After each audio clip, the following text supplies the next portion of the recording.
ഗാസയിൽ വെടിനിർത്തൽ രണ്ടാം ഘട്ട ചർച്ച വഴിമുട്ടിയതോടെ പ്രതിസന്ധി മറികടക്കാൻ മധ്യസ്ഥ രാജ്യങ്ങൾ രംഗത്തെത്തിയിരിക്കുകയാണ്. വെടിനിർത്തൽ അട്ടിമറിക്കാനുള്ള നീക്കം തടയണമെന്ന് അമേരിക്കയോട് മധ്യസ്ഥ രാജ്യങ്ങൾ ആവശ്യപ്പെട്ടിട്ടുണ്ട്. അതിശൈത്യം മൂലം ഗാസയിൽ ഒരു കുഞ്ഞുകൂടി മരിച്ചിരിക്കുകയാണ്. ഗസ സിറ്റിയിൽ ഇസ്രയേൽ ആക്രമണത്തിൽ 11 പേർക്കാണ് പരിക്കേറ്റിരിക്കുന്നത്. അധിനിവേശ വെസ്റ്റ് ബാങ്ക് സന്ദർശിക്കാൻ കാനഡ സംഘത്തിന് ഇസ്രയേൽ അനുമതി നൽകിയിട്ടില്ല. അവസാന ബന്ദിയുടെ മൃതദേഹം കൈമാറുന്നത് വരേക്കും രണ്ടാം ഘട്ട വെടിനിർത്തൽ ചർച്ച ആരംഭിക്കില്ല എന്ന നിലപാടിൽ ഉറച്ചുകൊണ്ടാണ് ഇസ്രയേലും അമേരിക്കയും. ഒക്ടോബർ 10 പ്രാബല്യത്തിൽ വന്ന വെടിനിർത്തൽ കരാർ ലംഘിക്കാനും അട്ടിമറിക്കാനും ഇസ്രയേൽ ആസൂത്രിത നീക്കം തുടരുകയുമാണ്. മൃതദേഹത്തിനായുള്ള തെരച്ചിൽ ഹമാസും റെഡ് ക്രോസ് സംഘവും ഊർജിതമാക്കിയിട്ടുണ്ട്.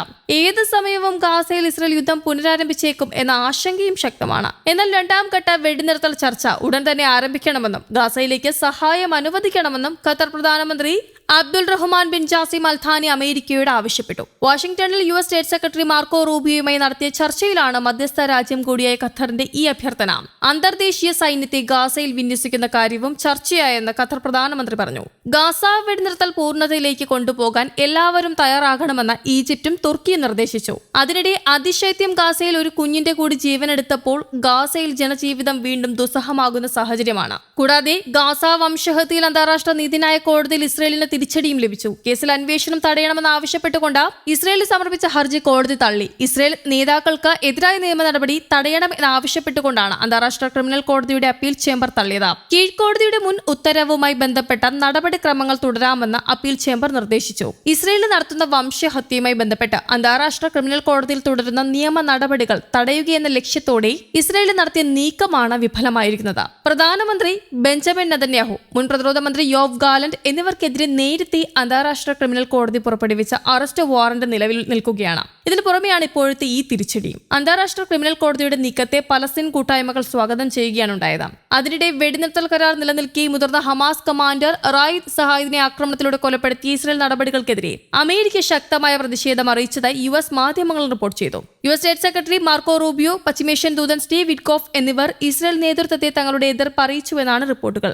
ഈ മാസം 29-ന് നെതന്യാഹുവുമായി വൈറ്റ് ഹൌസിൽ US പ്രസിഡന്റ് ഡൊണാൾഡ് ട്രംപ് ചർച്ചയ്ക്ക് തയ്യാറെടുക്കുന്നതിനിടയിലാണ് ഹമാസ് നേതാവിന്റെ വധം. 2 മാസത്തിലേറെ നീണ്ട വെടിനിർത്തൽ വേളയിൽ 800-ലധികം തവണയാണ് ഇസ്രയേൽ കരാർ ലംഘിച്ചിരിക്കുന്നത്. ഇതിലൂടെ 400ഓളം പലസ്തീനികൾ കൊല്ലപ്പെടുകയും 1000-ലേറെ പേർക്ക് പരിക്ക് ഏൽക്കുകയും ചെയ്തു. ഒക്ടോബർ 7-ന് ശേഷം ഇതുവരെ 70,500-ലേറെ പേരെയാണ് ഗാസയിൽ ഇസ്രയേൽ കൊന്നുതള്ളിയത്.